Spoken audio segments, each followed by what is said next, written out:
유튜브로 한번 가볼게요. 정간나님께서 올려주신 G2파워 살펴보겠습니다. 한창 원전 얘기 나올 때는 자주 다뤘었는데 요즘 들어서 잠잠하네요. 그래도 다른 원전주 대비로는 이 종목 어제도 그렇고 오늘도 그렇고 상당히 강했습니다. 12,700원에 사셔가지고요. 비중이 10%예요. 아직은 G2파워가 10,000원을 하회하고 있어서 손실 구간입니다. 원금 가능한지 도와주세요 하셨는데 사신 지 오래되셨네요. 지금 12,000원 간지가 6개월이 훌쩍 지났습니다. G2파워 과연 이번 기회에 원금 회복까지 가능할지 어떻게 보세요, 전문가님? 저도 잠깐 찾아봤거든요.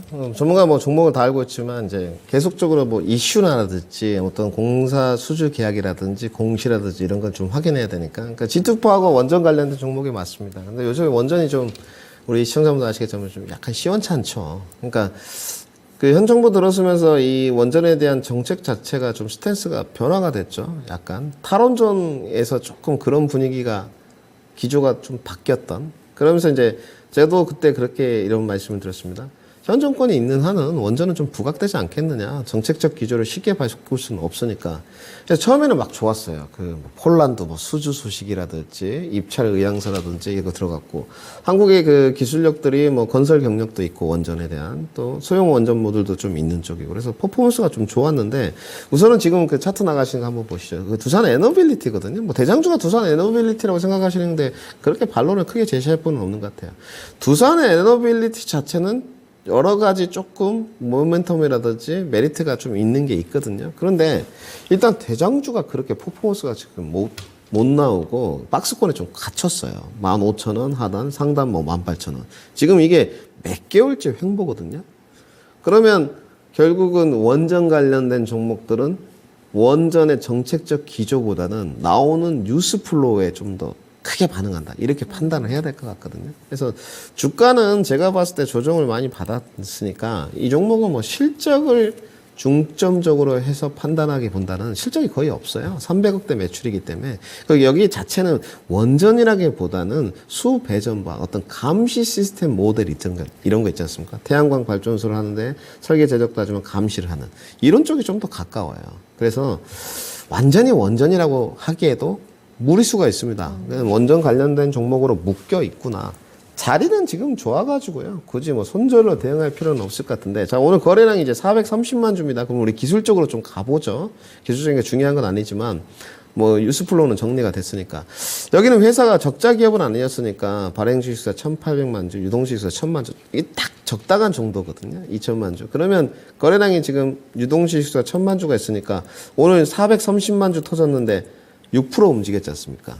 그러면 매물대 지금 소화가 안 됐거든요. 박스권 상단을 보시게 되면 10,000원에 탁 걸려 있지 않습니까? 위에 상단은 막혀 있어요. 그러면 여기보다 거래량이 더 필요하다는 거겠죠. 그러면 거래량을 동반시켜 줄 수 있을 만한 뉴스가 계속 있었는지 확인을 좀 해야 될 것 같고, 또 G2파워의 자체적인 뉴스도 있었는지 좀 확인해야 될 것 같아요. 근데 제가 봤을 때 좀 더 시간이 좀 남았으니까 구체적으로 좀 뜯어보면 주가 퍼포먼스는 한번 보여줄 것 같아요. 제가 봤을 때. 원전 뉴스가 나오든 안 오든 이렇게 최근에 거래량이 400만 주까지 넘어간 적이 없었거든요. 그래서 한번 붙어줄 것 같은데 우리 시장의 단가가 좀 높아요. 12,000원이니까 지금 손실 구간이 아직은 한 20%가 나오고 계시죠. 단지 비중은 헤비하지 않으시니까 네. 추가 매수를 좀 염두해 볼 수도 있는데 저는 반대입니다.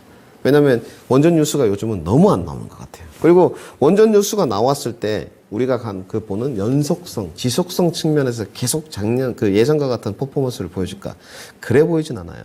최근에 지속성이 가장 길었던 쪽이 어디입니까? 2차 전지 파트고. 그 다음에 단기적으로 지속성이 좋았던 쪽이 자동차 반도체거든요. 반도체도 한 2주 이상 바람이 부니까 주가가 팍팍 뻗어버리거든요. 근데 원전은 그런 지속성 부분에서는 좀 떨어질 것 같습니다. 그래서 지금은 정책적 기조가 바뀌진 않았으니까 그냥 보유하시고요. 네? 비중도 10%만 유지를 하셔가시고.